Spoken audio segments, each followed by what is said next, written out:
if you would remember, ang concern dyan ni Senator Marcoleta is that ano ang formula? Yes. Lalo na sa lugar ko na Leyte, kung alam nyo kung ano yung Leyte in terms of the Romualdezes at saka yung Marcos.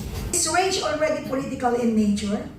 Meaning, are we looking at a future electoral machinery? Kasi yan ang parang nakikita nating pagkukulang o kakulangan natin this time. Is this still purely a reform advocacy platform for now? Sa ngayon, Ma'am Penny, of course, pinapatuloy natin yung panawagan nating lahat. Tingin ko hindi lang naman tayo, hindi lang yung coalition, pero yung taong bayan na talagang magkaroon ng accountability. Wala pa rin nga eh. Hindi pa rin nila naayos yung nangyaring nakawan, wala pa rin nakasuhan. Wala. Yung pera na ibalik, walang kwenta. Walang ibig sabihin. So, yes, we are a movement now, coalition of parties, but come 2028, of course, magta-transition tayo into a political machinery. Yes. Noong isang araw po, magkwento ko lang mabilis lang, kasama ko kahapon pala, si Senator Dante Marcoleta. Nag-uusap kami, and hindi pala niya alam na gumawa na ako ng pag-aaral dun sa isang binanggit niyang bagay. Sabi niya, yung restitution kasi sabi niya, napakasama nun, naalala niyo yung debate dyan, na sabi niya, bakit kailangan mag-restitute ka agad? Kailangan, ayusin mo na yung kaso, bigyan ng protective custody, based on that, mag-determine mo na attorney kontakto ng state witness, di ba? Kung papayagan nila, at may restitution, magsusoli ng pera. Hindi niya alam na may ginawa na pala akong pag-aaral tungkol dyan, yung kay Henry Alcantara. Si Henry Alcantara kasi, almost 30 billion yung pumasok sa kanya sa flood control. Henry Alcantara. Sa distrito niya, sa kanyang district office. So, ilagay na lang natin sa 10% ang nakuha niya. Eh, ghost nga yun eh. Diba? Ang laki ng mga bigayan doon. Pero 10% na lang natin ilagay yung kanyang nakuha. 3 billion kaagad kay Henry Alcantara.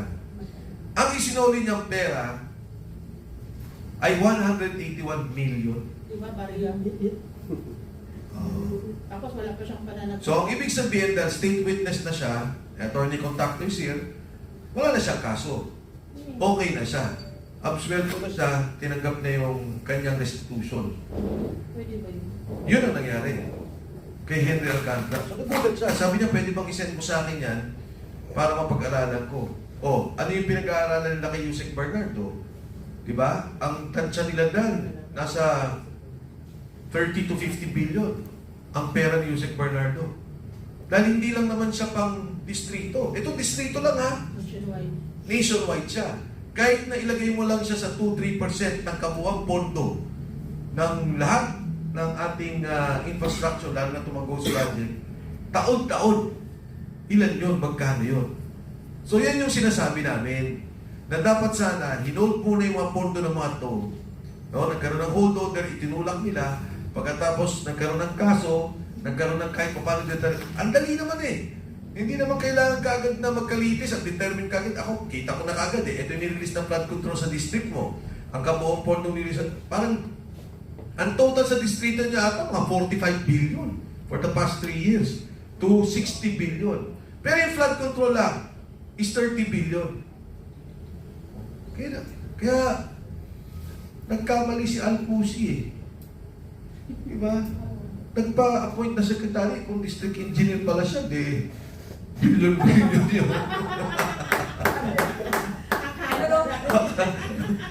Sek, gusto ko lang pong isingit sa mga tao na nandirito tsaka sa mga nanonood ng live podcast. Alam ko sa totoo lang, huwag niyong tawanan at maliitin yung mga statement na binababa sa atin ni Kong Mike. Alam niyo kung bakit?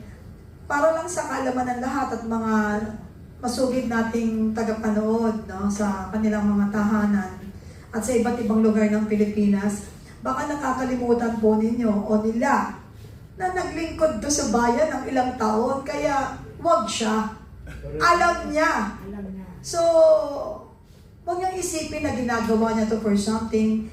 First of all, hindi naman siya tumatakbo, wala siya sa posisyon para pero lugmok na ang ating yung bayan eh. Kaya mapalad tayo na meron tayong isang Mike Defensor na kumukundina sa mga buhaya.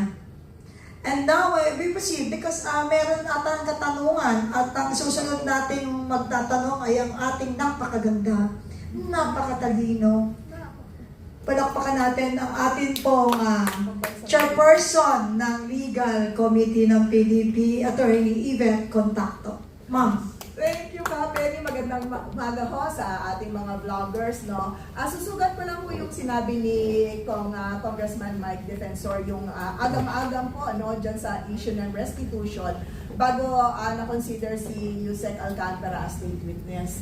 Kung Mike, if you would remember, ang concern dyan ni Senator Marcoleta is that ano ang formula Yes. for the restitution? Ano ang basihan? Katulad niya, no, may pag-aaral na si Congressman Mike Defensor, kung ilang bilyon ang na-allocate.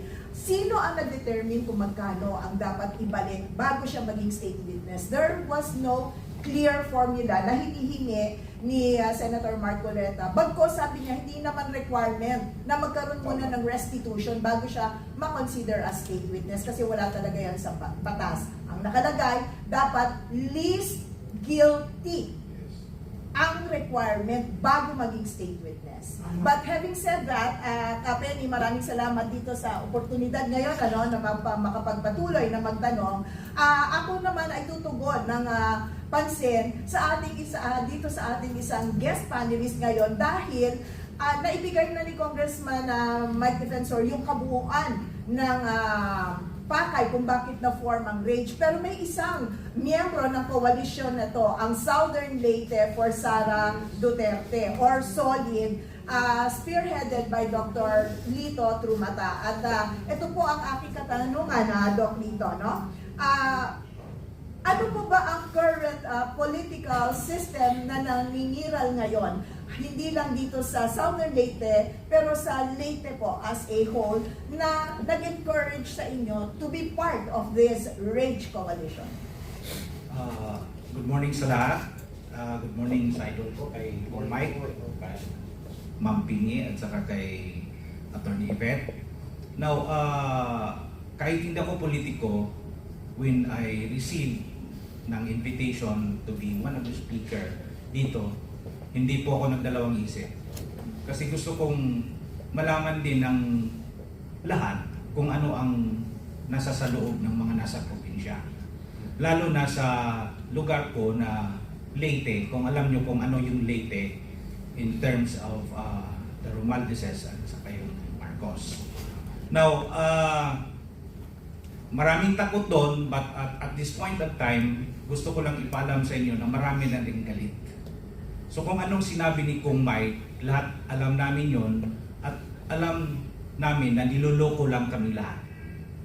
So nung magtayo ako ng isang grupo, kasi ang kailangan kasi doon, ang nangunguna lang. Sabi ko, kung walang mangunguna, walang mangyayari dito. Kahit nasa Leyte tayo, gagawa tayo ng isang grupo na lalaban sa mga kabulastugan na pinaggagawa sa atin ngayon. So, isang tawag ko lang, marami ang nag-volunteers. So right now, ang Southern Leyte ay composed po ito ng 500 barangays.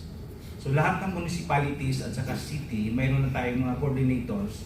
At saka itong 500 barangays, mayroon na tayong at least 30 na membro.